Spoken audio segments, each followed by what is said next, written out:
When I played a show last year, I vlogged the whole show prep and I learned a ton about what I needed to do to be like fully prepared without those same speed bumps because I'm playing a show this week in like 2 days and I wanted to go over all the changes that I made since that last time so I don't hit those same roadblocks. So if you're a solo musician or a new band or just someone who doesn't really have much experience playing gigs, maybe some of these takeaways would save you the embarrassment it caused me. First off, if you haven't watched that show prep vlog, I'll leave a card up on the top. That'd be a great place to start to get some context, and I think you'd like it if you've never really done this before. First thing is I wanted to designate more help for loading in and loading out. There's 3 of us that play live in the band, and I really thought the 3 of us would have been just fine with the planned hour of load in and sound check since we were the first band. As you learn with practice, not very much goes to plan. The doors for us didn't open until 30 minutes after it was originally scheduled. So loading in all our gear, setting up, and running a sound check was a very slim window. That means taking everything out of its cases, storing the cases and all the extra stuff, the equipment, plugging in all your lines and cables, getting all of our wireless signals set up, and running sound check for the front of house. All of that happening while it being the first time. That was stressful. If there ever is a window that small again for complete load in and time to play, we absolutely need help loading it, so we'll hire out for that. But just to be safe, I've already hired someone to help load in with this one coming up, just with our whole tech situation, any extra hands with loading heavier gear or communicating with the sound engineer. They're fluent in all that stuff as well, so if you're going to ask someone for help, just make sure it's someone you don't have to actually teach them what to do on the day of the show, because then you're just adding another task to your list of things that are already too much to handle. Also, our load in for the show is like 4 hours before the show, I think. We're running sound check like I think 2 hours before the doors even open. I'm already at ease for this takeaway. We seem to have a lot more time than we really need, but I'm ready for it in case it doesn't work out that way. Next is our snake for our playback setup. This was our biggest obstacle from our last show. If you're someone running playback, make sure to have your signals labeled and routed beyond any level of comfort legibility, just an absurd amount of assurance. We have an open split system, so we send all of our signals into our ears as a split, and then the other end of the split gets sent out to the front of house. So I have an 8-channel snake here that we plug into the bottom of our rack. If you haven't watched my last video about my deep dive into my whole rack currently, go check that out. Last time we didn't have anything perfectly clear on the order of cables that they were being plugged into the box. We didn't have that info at hand of like what lines were what exact signal. So when the sound engineer was like, okay, give me line 1, I had no idea what was plugged into line number 1. This was hard when the music with the venue was like bumping just for the people in the crowd. Our drummer was still setting things up, and I was also plugging in a bunch of cables and turning on other tech. So I'm yelling across the stage like, yo, what's line 1? And they can't hear me. So it was a nightmare. That's not going to happen again. I have labeled, numbered, and colored each end of our snake.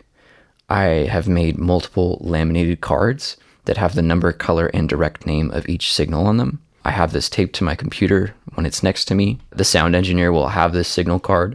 Our stagehands will have this signal card.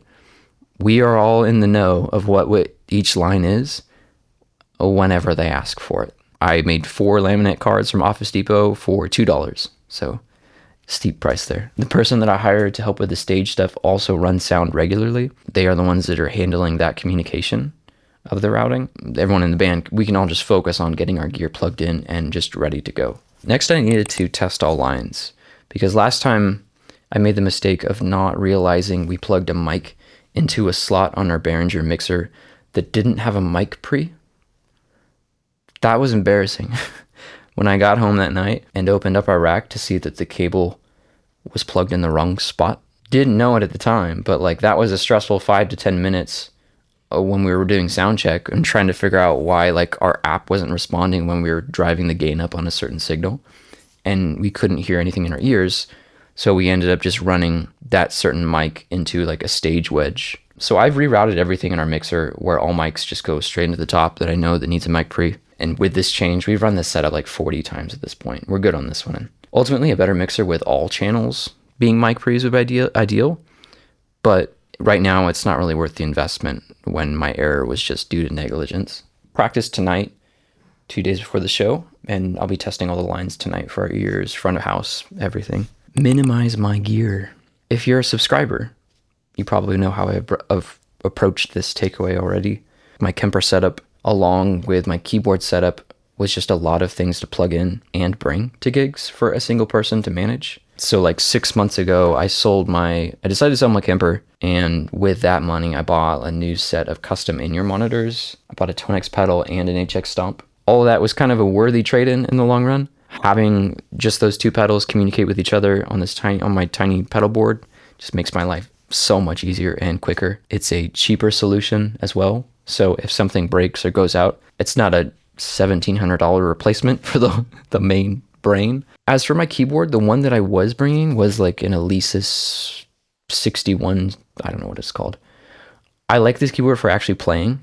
It feels great. It's just really heavy for some reason. I don't know why. And when you combine it with the hard case that I was using, it's just a pain in the ass to lug around. It's so heavy. It's good gear and it's protected well, but realistically, it was making me rethink even playing keys because of that hassle. Like, I didn't need a keyboard that big, and I don't need something that heavy to bring around. I already own this other 49 key M Audio one, and I found this super cheap semi-hardshell case that fits it perfectly, like a glove. It's already an easier compromise, so I can continue to just play keys live with this smaller, lighter setup. I love it so much. Next, I needed to figure out an in-ear solution. This one was stressful for me.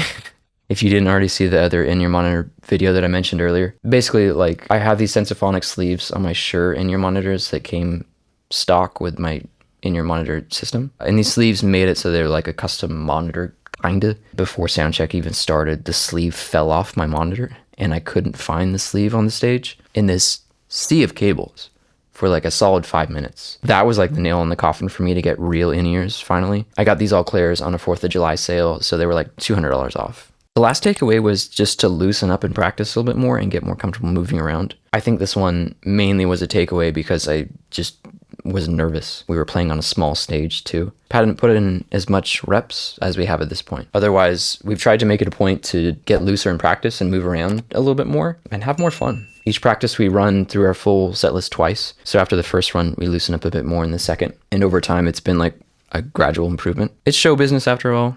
Should be entertaining. Should be fun. Yeah, that's it. So 2 days till showtime. 2 days. Holy cow. Okay. If I don't post this before then, I hope it went well. But if I do post it before then, wish me luck. See you later.